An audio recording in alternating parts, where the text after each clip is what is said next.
বাংলাদেশের সেনাপ্রধানদের নাম ও মেয়াদকাল দেখে নিন। মোহাম্মদ আতাউল গনি ওসমানী, মেয়াদকাল ৩৬০ দিন। মোহাম্মদ আব্দুর রব, মেয়াদকাল ৩৬০ দিন। কাজী মোহাম্মদ শফিউল্লাহ, মেয়াদকাল ৩ বছর ১৪০ দিন। জিয়াউর রহমান, প্রথমবার মেয়াদকাল ৭০ দিন। খালেদ মোশাররফ, মেয়াদকাল ৪ দিন। জিয়াউর রহমান, মেয়াদকাল দ্বিতীয়বার ২ বছর ১৭২ দিন। হুসেন মোহাম্মদ এরশাদ, মেয়াদকাল ৮ বছর ১২৩ দিন।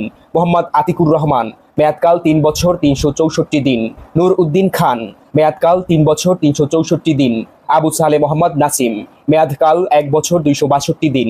মোহাম্মদ মাহবুবুর রহমান, মেয়াদকাল ১ বছর ২১৭ দিন। মুস্তাফিজুর রহমান, মেয়াদকাল ২ বছর ৩৬৫ দিন। এম হারুনর রশিদ, মেয়াদকাল ১ বছর ১৭৩ দিন। হাসান মশহুদ চৌধুরী, মেয়াদকাল ২ বছর ৩৬৪ দিন। মঈনুদ্দিন আহমেদ, মেয়াদকাল ৩ বছর ৩৬৪ দিন। আব্দুল মুবিন, মেয়াদকাল 3 বছর 9 দিন। ইকবাল করিম ভুইয়া, মেয়াদকাল 2 বছর 364 দিন। আবু বেলাল মোহাম্মদ শফিউল হক, মেয়াদকাল 2 বছর 364 দিন। আজিজ আহমেদ, মেয়াদকাল 2 বছর 364 দিন। এস এম শফিউদ্দিন আহমেদ, মেয়াদকাল 3 বছর 117 দিন। ওয়াকারুজ্জামান, বর্তমান সেনাপ্রধান।